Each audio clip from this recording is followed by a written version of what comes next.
এখন আমাদের মাওলানা হাফিজুর রহমান সিদ্দিকী সাহেব সে এখন গুরুত্বপূর্ণ আলোচনা রাখবে।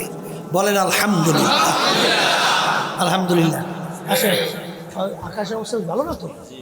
ঠিক আছে। কোরআন সুন্নাহ ভিত্তিক কথা বলেছেন, বিশেষ করে হযরত পীর সাহেব হুজুর চরমনাই সংক্ষেপ দু চারটি কথা বলেছেন, যাদের চেহারার দিকে তাকাইলেও মানুষের আমলের আগ্রহ বেড়ে যায়, যাদের বয়ান শোনার প্রয়োজন হয় না। ভাই বলি বন্ধুরে বলি কেউ তো আপন না, ভাবিয়া চিন্তা করিয়া দেখিলাম মাওলা, ওই অন্ধকার কবরে আপনি ছাড়া কেহ আপন হবে না। ربنا آتنا في الدنيا حسنة وفي الآخرة حسنة وقنا عذاب النار رب ارحمهما كما ربياني صغيرا سبحان ربك رب العزة عما يصفون وسلام على المرسلين والحمد لله رب العالمين. وعليكم السلام ورحمة الله. الحمد لله الحمد لله وكفى وسلام على عباده الذين اصطفى. أما بعد فأعوذ بالله من الشيطان الرجيم. بسم الله الرحمن الرحيم. ولقد كرمنا بني آدم وقال تعالى أولئك كالأنعام بل هم أضل. صدق الله العلي العظيم. درود شريف পড়ি اللهم صل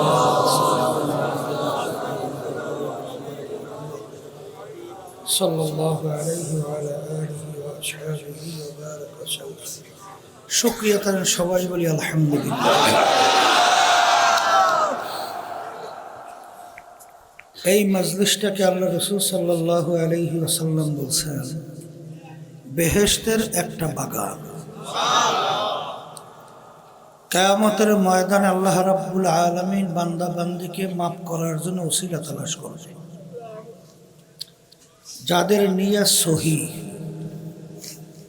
সহি বলতে বুঝতে হবে যারা আল্লাহকে রাজি খুশির উদ্দেশ্যে আসছে, নেক পাওয়ার আশায়, গুনাহ মাফ হওয়ার আশায়, বেহেশতে যাওয়ার আশায়, জাহান্নাম থেকে মুক্তি পাওয়ার আশায়। এই ওসিলে আল্লাহ রাব্বুল আলামিন তাদেরকে মাফ করে বেহেশতের ঘোষণা দিতে পারে। বহু বছর পর্যন্ত মাহফিল হইতেছে, এবছরও চলছে, আল্লাহ কবুল করলে চলতে থাকবে। কিন্তু আমি যত বছর পর্যন্ত এখানে আসতেছি, যাদেরকে দেখছিলাম ছিল মাদ্রাসার সেক্রেটারি, গত বছরও তো ছিল, আজকে আমাদের মাঝে নাই। এরকম একদিন আসবে যেদিন আমরাও থাকবো না। আর সবসময় মনে রাখতে হবে থাকবো না তো ঠিক, কিন্তু এমন একটা অচেনা অজানা এমন একটা জায়গায় যেতে হবে যেখানে একবার কেউ রওনা করে গেলে দ্বিতীয়বার আর ফেরত আসে না। আর দুনিয়া মাজরাতুল আখিরা, এই দুনিয়াটাই হলো ওই অচেনা অজানা, ওই পথের সম্বল সম্পদ কামাই করার জায়গা। আজকে যারা মাহফিলে আসছেন নিয়াত যাদের সহি, আল্লাহ কবুল করে লক্ষ লক্ষ নাকি আমল নামায় দান করবে। কথা বেশি লম্বা না, সংক্ষেপ বলছি, যেহেতু আমার পরে হাফিজুর রহমান সিদ্দিকী সাহেব আলোচনা রাখবেন। আর আমরা তো বলতে গেলে একই এলাকার, বরিশালেরই তো, সবসময় দেখি, আলোচনা শুনি, তারপরে বরকাতান বসি। আমি আপনাদের সামনে আয়াত শরীফ তেলাওয়াত করেছি। আল্লাহ বলছেন, যত মাখলুকাত আমি সৃষ্টি করছি এর ভিতরে সর্বশ্রেষ্ঠ সম্মানিত মানুষকে সৃষ্টি করছি। সবাই বলি আলহামদুলিল্লাহ। একটু মোবাইল টোবাইল সতর্ক করে বসে, কয়েক মিনিট বেশি না, আর একটু দোয়া করেন, বলে আল্লাহুম্মা হাওয়া লাইনা ওয়ালা আলাইনা, আল্লাহুম্মা হাওয়া লাইনা ওয়ালা আলাইনা, আল্লাহুম্মা হাওয়া লাইনা ওয়ালা আলাইনা। আল্লাহ যা করবেন আলহামদুলিল্লাহ, এই কথা বলতে চাইছিলাম। আবার আল্লাহ আয়াতের ভিতরে বলছেন এক শ্রেণীর মানুষ, যেই মানুষগুলো চতুষ্পায় জানোয়ারের মতো, অন্য আয়াতে আল্লাহ বলেন তার চেয়েও খারাপ, অন্য আয়াতে বলে সৃষ্টির ভিতরে সর্বশ্রেষ্ঠ খারাপ তাও মানুষ। কথা ঠিক না বেঠিক? এক আয়াতে আল্লাহ বলেন সর্বশ্রেষ্ঠ সম্মানিত কারা? আবার সবচেয়ে নিকৃষ্ট কোন মানুষ সম্মানিত, কোন মানুষ নিকৃষ্ট, এইটা বুঝাবার জন্যই, বোঝবার জন্যই, সর্ব উৎকৃষ্ট মানুষ হওয়ার জন্যই এই মাহফিলের ব্যবস্থা। আর বংশের দিক থেকে, শিক্ষার দিক থেকে মানুষের পরিচয় না। মানুষ ভালো মন্দ এইটা নির্ভর করে কলবের উপরে ভিত্তি করিয়া। কথা ঠিক না? আল্লাহ রাব্বুল আলামিন আমাদেরকে কলবে সালিম আল্লাহ দান করুক। সবাই বলি আল্লাহুম্মা আমিন। আর কলবে সালিম কাকে বলে? শরীরের কতগুলো রোগ আছে, আছে না? এরকম কলব, এরও কতগুলো রোগ আছে। এই রোগগুলো যখন কলব থেকে দূর হবে তখন এই কলবটা কলবে সালিম হবে। এর ভিতরে বড় রোগের নাম হলো তাকাব্বুরি, হিংসা, রিয়া, হুব্বেজা, হুব্বে মাল, ওজব, রাগ, লোভ, গিবা শেখায়েত, এই বিভিন্ন। এগুলো দূর করার জন্যই, যেহেতু বৃষ্টি একটু বেশিই নামতেছে, আচ্ছা ওই আশেপাশের মসজিদে বসতে পারবেন, মাদ্রাসায় বসতে পারবেন। আচ্ছা, আর যারা ভিতরে এসে বসে যদু করে, স্কুলটা খোলেন, মাদ্রাসার দোতলা সব অনেক জায়গা আছে আলহামদুলিল্লাহ। কথা না বলি, যেই কথা বলতে চাইছিলাম, এই কথা একটু সংক্ষেপ। আমরা মাদ্রাসা, মসজিদ, দোতলা, সেখানে আপনারা জায়গা আলহামদুলিল্লাহ আছে, সেখানে যাইতে পারেন। এই আল্লাহর বান্দারা শোনেন, আর যারা নাকি পর্দারে মা বোনরা আছে, এই কলবে সালিম তৈরি করার জন্যে সহি তরিকার যে উলামায়ে কেরাম ঔষধ রাখছেন, এই ঔষধ ব্যবহার করলে আল্লাহর রহমতে দেখা যায় অল্প সময়ের ব্যবধানে আল্লাহর রহমতে কলবে সালিম তৈরি হয়। সবাই বলেন আলহামদুলিল্লাহ। যাই হোক, এখন তো বন্যাই মতো ছাড়ছে, সবাই একটু দোয়া করি আল্লাহুম্মা আমিন। রব্বানা আতিনা ফিদ দুনিয়া হাসানা ওয়া ফিল আখিরাতি হাসানা ওয়া কিনা আযাবান নার। আল্লাহ আমাদের জীবনের গুনাহ খাতা মাফ করে দাও, মাহফিলকে হেদায়েতের জরিয়া বানায়া দাও, সর্বদিক থেকে হেফাজত করে। আল্লাহ মাদ্রাসা মসজিদে দ্বীনের জন্য কবুল করে। আল্লাহ বিশেষ করে হেমায়েতের আব্বাসে অনেকেই অসুস্থ, সুস্থ করে দেয়। আমাদের সকলের মেয়েদেরকে, ছেলেদেরকে, সবাইকে দ্বীনের হিসেবে কবুল করে। আল্লাহ কলবে সালিম নিয়ে কবরে দেওয়ার তৌফিক দান করে। সুবহানা রাব্বিকা রাব্বিল ইজ্জাতি আম্মা ইয়াসিফুন ওয়া সালামুন আলাল মুরসালিন আলহামদুলিল্লাহি রাব্বিল আলামিন। এখন আল্লাহ হাফিজুর রহমান সাহেব এখনই বয়ান করে পরে করবেন। কি কায়দা না বিশ্বের থামবে নাকি?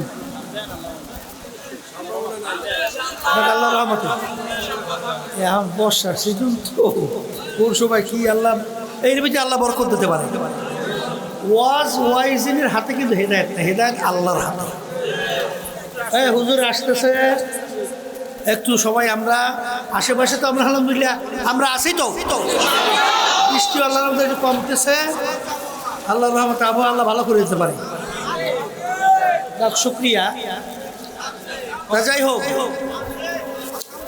শোনেন, এই দুনিয়ার যে কোনো কাজ চেষ্টা, শ্রম, ত্যাগ না থাকলে তার ফল ভালো আসে।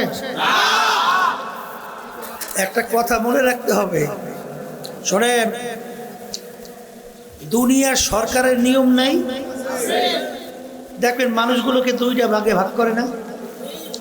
যারা নাকি বড় বড় ডিগ্রি অর্জন করে তাদের জন্য সরকার বড় বড় সম্মানিত পদ, এসপি, ডিসি, সচিব, বড় বড় পদ রাখছে না।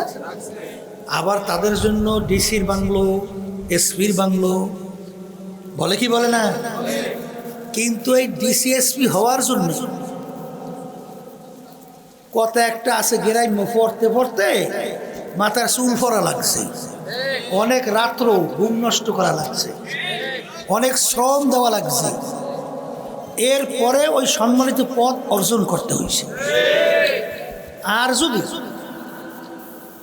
কেউ সরকারের যে জেলখানা আছে, বুঝছেন, ওই জেলখানায় যাইতে কিন্তু কোনো কষ্ট নেই।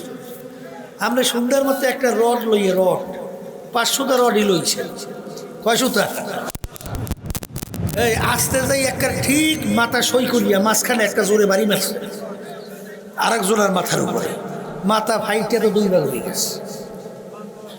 এখন কারবারটা কি হয়েছে, জেলে যাইতে আর কষ্ট হয়েছে? হ্যান্ডক্যাপ লাগাইয়া জেলের মধ্যে, কি জেলে যাইতে কয় সেকেন্ড, কয়েক সেকেন্ড, কথা ঠিক না? ঠিক। কিন্তু ওই সরকার যে তাকে পুরস্কৃত করছে, ওই পদে যাইতে কিন্তু ঘাম মাথার চুল ফালানো লাগছে।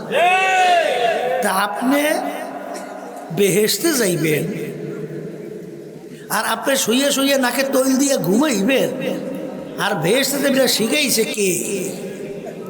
বেহেশতে যাওয়ার জন্য কষ্ট করা লাগবে,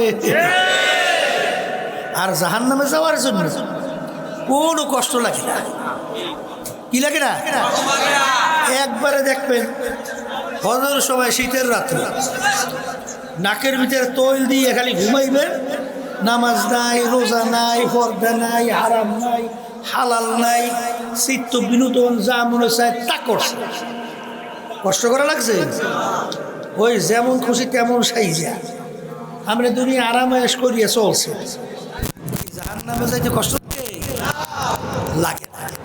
তাহলে বেহেশতে যারা যাইতে চায় তারা কিন্তু কষ্ট করতে হবে। মন চাইলেই বেহেশতে যাওয়া যাবে না। আল্লাহ এই নিয়ম, এই সুন্নাত আল্লাহ রাখে না। কথা ঠিক কিনা? এই জন্য আল্লাহ রাব্বুল আলামিন বেহেশতে যাওয়ার জন্য শর্ত লাগাইছেন, ইন্নাল্লাযীনা আমানু ওয়া আমিলুস সালিহাত কানাত লাহুম জান্নাতুল ফিরদাউসি নুজুলা। কি ঈমান আনতে হবে, তাও আবার নির্ভেজাল। এরপরে আমল সালেহ। ঈমান কিন্তু বিতর্কত, বুঝলেন? আর ইসলাম মানে আমলের নাম, কথা বুঝেন নাই? তা আমল করা লাগবে না, আর ঈমান আনতে হইবে নির্ভেজাল। তাই নির্ভেজাল ঈমান। আর যদি নেক আমল করেন, এই আমল করতে হলে ঈমানের পরে মজবুত থাকতে কষ্ট করতে হবে। কি করতে হবে? এই জন্য সাহাবায়ে কেরাম থেকে শুরু করে যত আল্লাহর ওলিদের ইতিহাস পড়বে, কষ্ট করতে করতে কিন্তু দুনিয়া থেকে বিদায় নিয়ে কবরে গেছে। কি কথা ঠিক কিনা? আল্লাহ তো কষ্ট করতে রাজি আছি তো। আল্লাহ আমাদের সবাইকে তৌফিক দান করুন। এখন আমাদের মাওলানা হাফিজুর রহমান সিদ্দিকী সাহেব, সে এখন গুরুত্বপূর্ণ আলোচনা আসবে। বলেন আলহামদুলিল্লাহ।